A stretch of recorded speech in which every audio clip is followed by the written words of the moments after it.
You've entered into a contract with a client and things aren't going so well. Either you or the client have now decided to end the relationship or terminate the contract.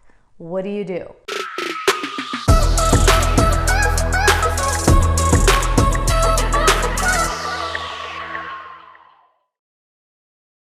In this episode, I'm going to go over a few tips on how you can very gracefully terminate a relationship with your client, but also do it in a way that protects you in the future.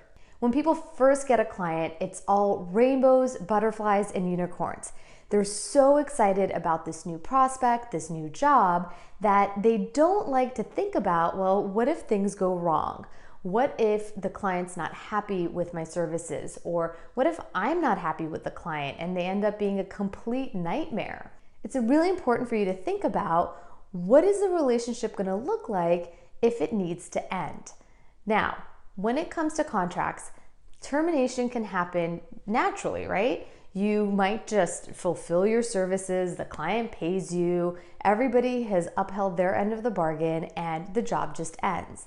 That's cool. Everybody just goes along their merry way. However, there's always a risk that something's going to happen.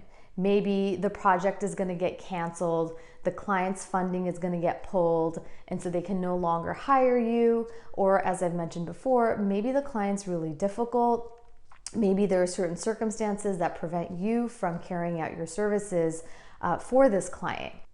Because a lot of people don't like looking very closely at termination, they kind of gloss over this section in their contracts. When I review contracts, I actually like to focus in on this because this is where the potential conflict and problems may arise. So I like to look for a few things. The first is I want to look for under what conditions can the contract be terminated. For example, do the parties have to give a certain period of notice to the other party? Also, who can terminate? Now, a lot of times contracts that I review will talk about how a client can terminate a contract, but it does not address how the service provider can terminate the contract. So I like to include clauses that discuss both of those situations because sometimes, the client might want to cancel the contract because maybe their budget's been cut, their funding's been cut. If it's in the case of an event, maybe the event's been canceled. Maybe they're just not happy with your services. But what if you as a service provider have a nightmare client and you for some reason need to get out of the contract? Or maybe there's an emergency situation that's going to prevent you from fulfilling your end of the bargain. So I like to have a plan in place for all of those. It's kind of like a prenup, right? You hope you never get divorced, but in the event that you do, you want to come to some sort of amicable agreement up front when people are still, reasonable and happy and content with each other and can think clearly. Oftentimes when you're in the midst of some sort of conflict or disagreement, that's where the problems arise. That's where, difficult personalities might come up. And so you want to have that thought about and thought through and documented when there is no issue. So that's one thing we want to think about is, okay, what are the circumstances under which both parties can terminate? Does the contract address that? Also, you want to think about, in the event of termination, what does one party owe the other? So for example, let's say you're a designer, a graphic designer, and the client wants to terminate the contract.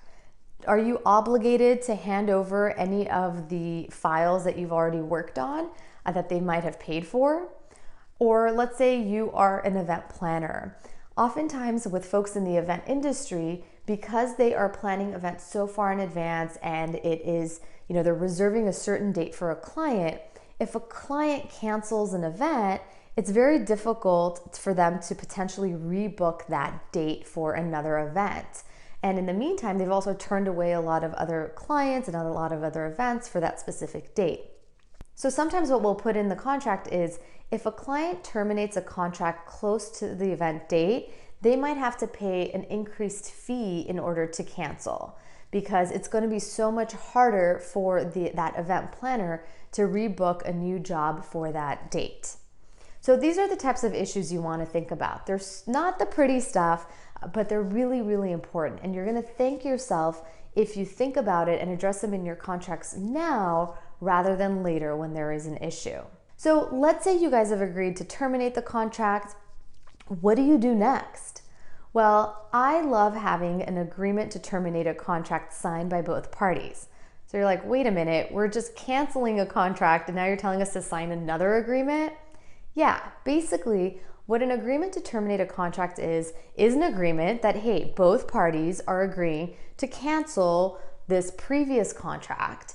And we've also agreed that these steps are going to take place as a result of the termination. So for example, maybe the client owes you a balance, or you agree to refund the client a certain sum of money, or maybe you're going to hand over certain documents to them and whatnot. So it's really important to have that stuff in writing, and to also just indicate that, hey, this is all that we're going to owe each other. We're going to agree to, whether it's I'm going to refund you money, or whether it's you're going to pay me a balance or hand over certain documents. Once those obligations have taken place, then we are going, we don't owe each other anything and we can go about our merry way. This is also a really good opportunity for you to address what terms in the prior contract survive the termination of the contract. So there are certain terms in the original contract that you may want to survive the termination of the contract, meaning things like confidentiality, things like indemnification, right? There are certain things that even though the immediate relationship has ended, you still want those obligations to continue even after the end of that relationship. Termination of an original agreement can sometimes be a negotiating point in and of itself. And so therefore it's really important to document that in writing. Now, to get your hands on some great contract templates, including service agreements, agreements to terminate a contract, head on over to yourlegalbff.com, where you can find a whole bunch of templates for you to use in your business.